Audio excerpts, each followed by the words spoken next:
Hello అందరికీ welcome back to one more mini vlog.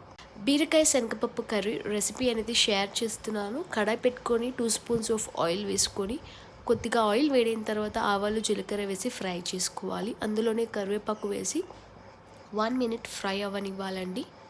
ఇలా మంచిగా ఫ్రై అయిన దాంట్లో ఆనియన్ మిర్చి అనేది వేసి గోల్డెన్ బ్రౌన్ వచ్చేదాకా ఫ్రై చేసుకోవాలి.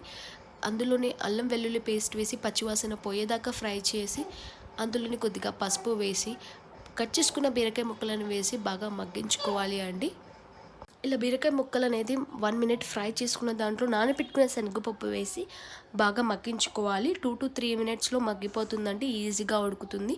దాంట్లోనే తగినంత సాల్ట్ వేసి మూత పెట్టుకొని ఒక 5 మినిట్స్ తర్వాత ఇలా మంచిగా మగ్గిన దాంట్లో మీడియం సైజ్ టొమాటో వేసి ఒక 2 మినిట్స్ టాస్ చేసుకోవాలి అండి. మగ్గిపోయిన తర్వాత కారం అలాగే జీలకర్ర పొడి వేసి 2 మినిట్స్ ఫ్రై చేసుకుంటే సరిపోతుందండి.